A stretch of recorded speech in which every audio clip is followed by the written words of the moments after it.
వెనకట సినిమాలంటే ట్రాక్టర్లు ఎడ్ల బండ్లు కట్టుకొని పోయేది. రాత్రి సినిమా చూసి ఆడనే బజ్జోని పొద్దుగాల ఊర్లకు చేరేది. టికెట్ల కోసం ఫైటింగ్లు, హౌస్ఫుల్ బోర్డులు పండుగ లెక్కనే ఉంటుండే. కానీ ఇప్పుడు టాకీస్లకు ఎవరు పోతున్నారులా? ఓటీటీల పుణ్యమా అని టీవీలు సినిమా థియేటర్లు అయినాయి. పండుగకో పబ్బానికో అట్లా ఇంటోళ్ళతోటి పోతే అదే మా ఎక్కువ. కానీ ఆంధ్రాలో మాత్రం మళ్ళా హౌస్ఫుల్ బోర్డులు నడుస్తున్నాయుల్లా. టాకీస్ నిండిందంటే పెద్ద హీరో సినిమానే ఉన్నట్టుంది. రైట్, బొమ్మ చాలా అయిందిగా. అరే, Pavan Kalyan sir cinema hero గారు లీడర్ గెటప్లు ఉండేందని చూస్తుర్రా? ఈ లైవ్ సినిమా పేరు మన ఊరు మాటామంతి. అంటే పబ్లిక్ తిప్పలు తీర్చుకునే కార్యం. పనులు అరుచుకుంటానికి కలెక్టర్లతోటి వీడియో కాన్ఫరెన్స్లు పెడతారు కదా, సేమ్ గిట్లనే చిన్న సీఎం సారు పబ్లిక్ తోటి పెట్టిండన్నట్టు.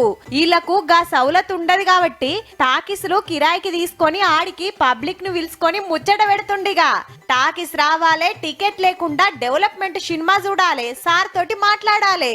మామూలుగా నీళ్లు ఉన్నప్పుడేమో 3-4 బకెట్ కూడా చేస్తాను, కానీ నీళ్లు లేనప్పుడు ఒక్క హాఫ్ బకెట్ తో సంపూర్ణంగా స్నానం చేస్తాను. అప్పుడు అనిపిస్తా ఉంటది నీటి విలువ ఎంత.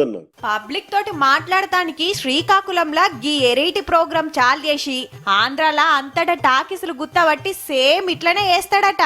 పవర్ స్టార్ సినిమాల కోసం టాకీస్ల కచ్చేటోళ్ళు ఇప్పుడు పంచాయత్ రాజ్ మంత్రి తోటి ముచ్చట పెడతానికి వస్తుర్రన్నట్టు. హీరో కాబట్టి సినిమా స్టైల్నే ఆలోచన చేసిండన్నట్టు. ఇని ఇడ్సబెట్టకుండా సినిమా లెక్కనే సమస్యలు జప్పున తీరుస్తారా అంటే గప్పుడు రియల్ హీరో అవుతావు సారు.